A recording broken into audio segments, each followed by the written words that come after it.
Using a Google form to collect podcast links will save you a ton of time. It does require a little bit of setup on your end to begin with, and here is what you do. First, you'll need to create a Google form where your students will submit the address for their podcast.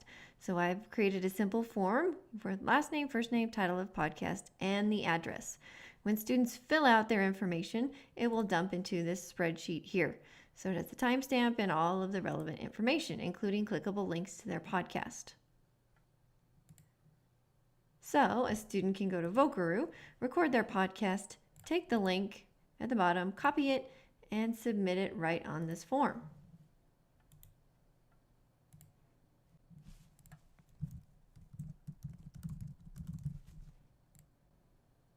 Next, you just need to include a place to display this information, and a Google site is perfect for this. So I have created on my demo site a page for the This I Believe Essay Podcast playlists. And right here, I'm going to embed the results of that form. So I'll go to my insert menu, and instead of choosing spreadsheet form, I don't actually want the form here on my website. I want the spreadsheet that has the form results. So I'll select spreadsheet, and Google will pull up all of my most recently used or created spreadsheets. Here it is right here, the submit your podcast link. I'll select that item, click the blue select button. I have some options here that I can customize later.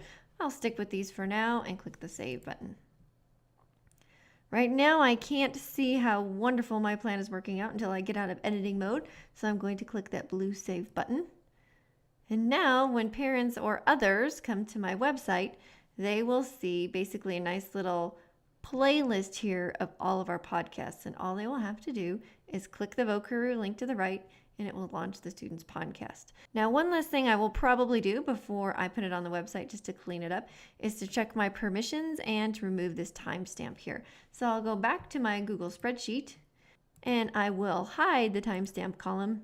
So I simply see last name, first name, title. And right now I can see that this spreadsheet is set to private, so I'll be the only one who can see it. To make it viewable on my website by others, I just need to change it from private to anyone with the link.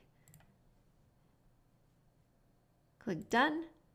And now when I refresh my page, I have a wonderful playlist publishing all of my student podcasts that took me very little time to compile. Now, obviously, I used Google Forms in this case to submit podcasts, but you could do the same thing if you wanted to have students submit one of items they were particularly proud of for a class anthology, and you, instead of having them link a podcast, could link a Google Doc here.